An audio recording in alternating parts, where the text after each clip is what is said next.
Bonjour et bienvenue dans cette nouvelle vidéo. Aujourd'hui, j'aimerais vous parler de la médiumnité. J'aimerais vous dire certaines choses par rapport à la médiumnité. Lorsqu'on est enfant,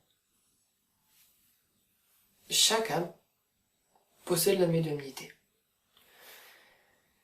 C'est par exemple pour ça que on a peur de, parfois, pas pour tout le monde, mais parfois, de dormir dans le noir, ou que des fois on se sent pas bien sans savoir pourquoi. C'est parce que quand on est encore enfant, on n'a pas été... personne ne nous a fermé les portes de nous-mêmes.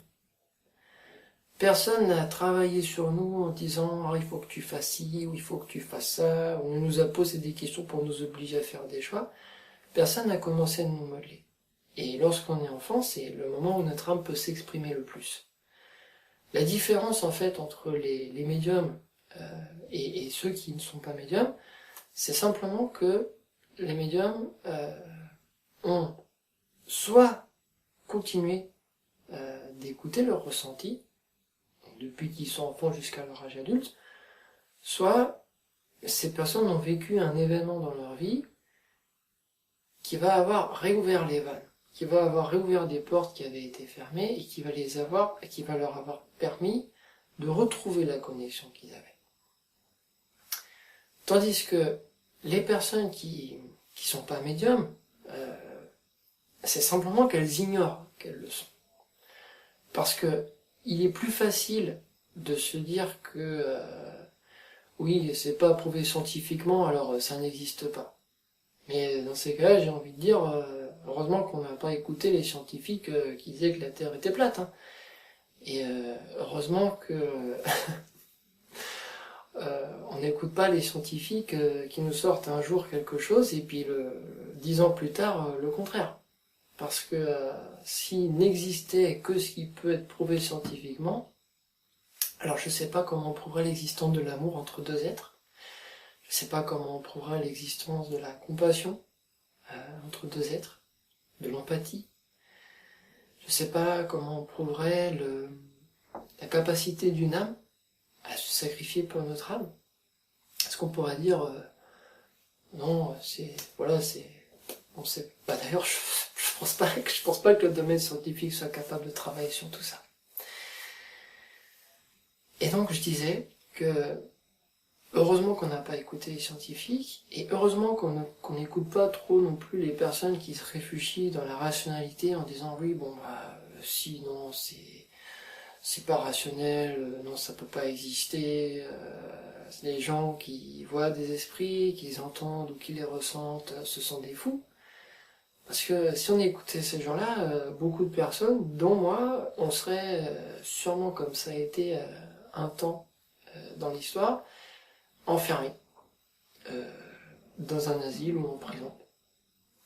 Parce que ça fait peur. Ce que j'aimerais dire sur la médiumnité, c'est que la société que nous vivons aujourd'hui est progressivement en train de se transformer. Les gens sont progressivement en train de s'ouvrir de plus en plus. Ça passe par la notion de religion au départ et de Dieu. Certaines âmes entrent sur les voies de la religion et puis elles font le chemin mais pas complètement. C'est-à-dire que elles vont rester sur le chemin de la religion avec des gens qui vont leur dire oui, voilà, Dieu dit ça, alors il faut faire ça. Dieu dit que c'est bien, alors ça c'est bien. Dieu dit que c'est pas bien, alors ça c'est pas bien. Et puis il y a d'autres âmes qui vont, pareil, entrer sur le chemin de la religion et se dire oui, pourquoi mettre un intermédiaire entre moi et l'au-delà. Après tout, je peux aussi capter des messages. Et ces personnes-là, elles vont vraiment ouvrir leur médiumnité.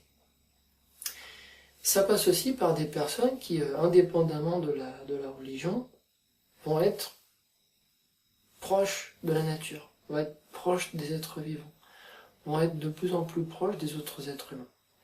Et cette proximité va faire que ces personnes vont être en mesure de capter, de ressentir le fait que toutes les âmes sont connectées. Si vous voulez, on peut faire une expérience pour voir où est-ce que vous en êtes de votre ouverture. Si vous respirez à fond, que vous fermez les yeux, et que vous laissez tomber toutes vos barrières, que vous laissez tomber tous vos a priori.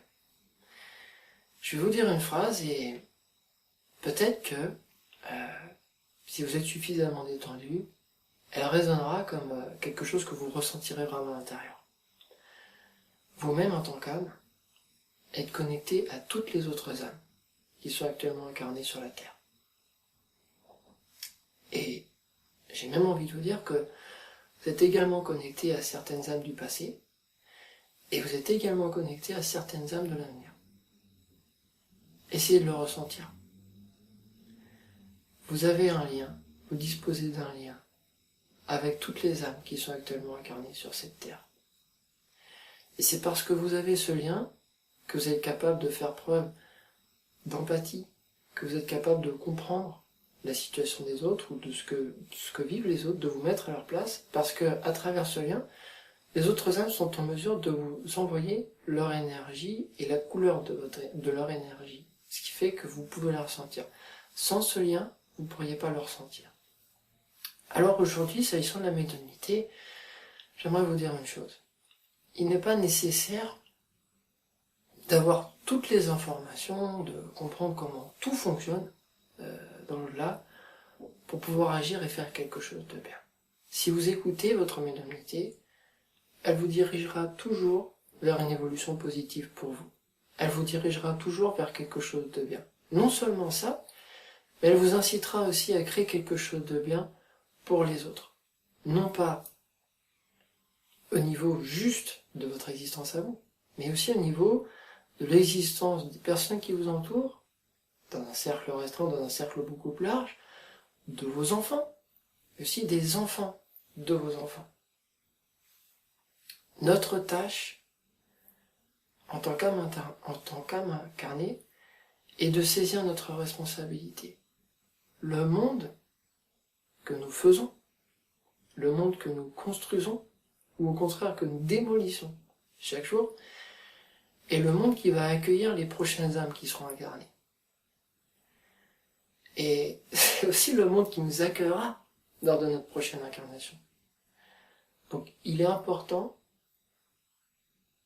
de relever la tête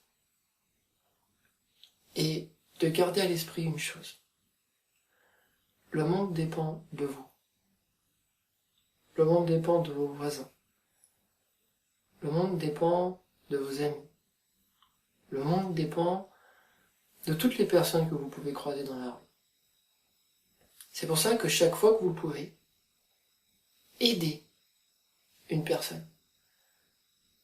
Parce que cette personne, un jour, aidera sûrement une autre personne. Et peut-être que cette autre personne qui a été aidée aidera une âme à changer, ou une ou plusieurs âmes, à changer énormément de choses dans notre société. Dans notre histoire, il y a eu les âmes qui ont été capables d'abolir l'esclavage. Il y a eu les âmes qui ont été capables de créer le droit, de créer la loi. Il y a eu les âmes qui ont été capables de donner le droit de vote aux femmes. Il y a eu les âmes qui ont été capables de réduire le temps de travail des gens. Les âmes qui ont été capables de créer une protection sociale pour les gens, de protéger les handicapés, de protéger les personnes infirmes, de protéger les personnes âgées.